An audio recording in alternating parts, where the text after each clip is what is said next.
गोपालपुर गांव की सुबहें अक्सर शांत होती थीं। पेड़ों पर बर्फ थी और नीचे हल्की धूप। पर उस दिन कुछ अलग था। धूप दिख रही थी पर उसमें गर्माहट कम थी। हवा ठंडी थी और गांव वालों के दिलों में हल्की बेचैनी थी।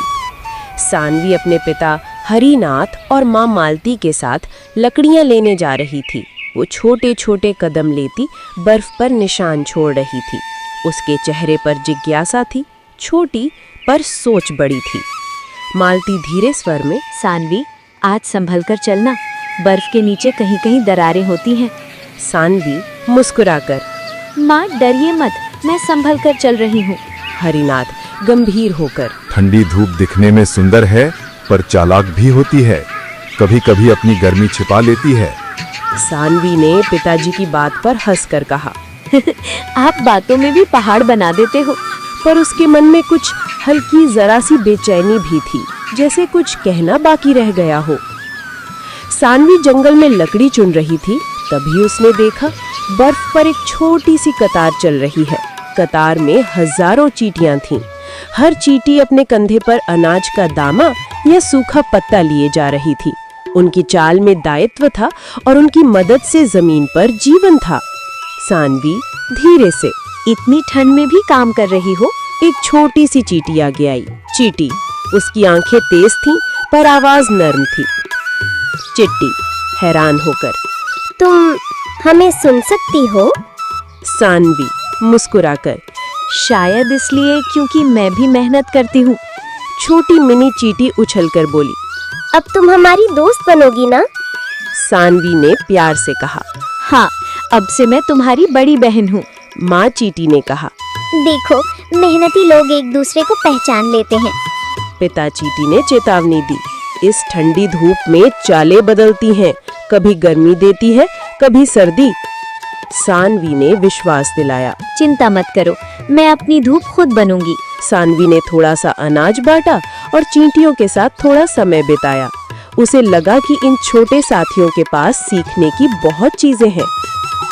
शाम को घर पहुंचकर सानवी ने माँ पिता को सब बताया। मालती ने कहा, तेरे गाल कितने गुलाबी हो गए। हरिनाथ ने गंभीरता से कहा, जो दूसरों की सुन सके वही मजबूत होता है। अगले दिन जब सानवी वहीं पहुंची, बर्फ पर कुछ नए शब्द उभर आए, बड़े और साफ। जो मेहनत से भागता है वो ठंड से हारता है। तभी एक सुनहरी तितली आई, नूर। वो धीमी आवाज में बोली, नूर, सानवी, ये धूप का संदेश है, जो इसे समझेगा वही ठंड मिटाएगा। सानवी, मुझे क्या करना होगा? नूर, किसी का अधूरा वादा पूरा करना होगा। उस वादे की कहानी बर्फ में गूंज रही थी। किसी ने कहा था कि वो गांव में धूप लौटाएगा, पर वो नहीं लौटा। सानवी ने ठान लिया, मैं वो वादा पूरा करूंगी। दूर से चिट्टी की आवाज आई, हम भी साथ हैं। मालती को चिंता सताने लगी। वो बार बार दरवाजे पर जाकर देखती, कहीं बेटी दूर तो नहीं जा रही। हरिनाथ ने उसे हौसला दिया, वो मजबूत है पर हमें उसकी फिक्र है। तीसरे दिन बर्फ पर नीला रिबन दिखा। तभी एक लड़की आई, अंजलि। उसने कहा, मैंने कहा था कि मैं धूप लौटाऊंगी, पर मैं चली आई और धूप भी चली गई। यात्रा की शुरुआत। सानवी ने लकड़ी का बड़ा टुकड़ा उठाया।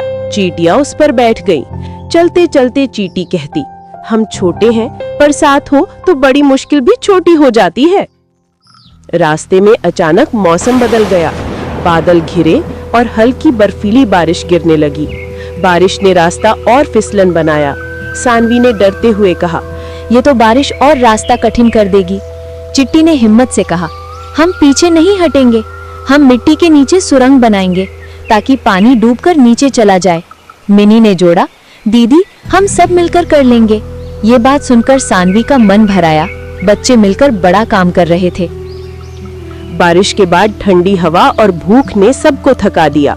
चींटियों के भंडार में बहुत कम दाने थे। सानवी ने बर्फ खोदकर कुछ सूखे बीज निकाले। उसने दोनों हाथों से बीज जमा कर चींटी को दिए। लोगों को बांट लो, चींटी ने कहा। तुम इंसान होकर भी हमारे साथ कंधे से कंधा मिलाकर काम कर रही हो। सानवी ने थकी मुस्कान दी। जब सब मिलकर काम करते हैं तभी पेट और मन दोनों भरते हैं। मालती ने कहा, मेरी बेटी अकेली इतनी दूर जा रही है, मैं डरी हुई हूँ।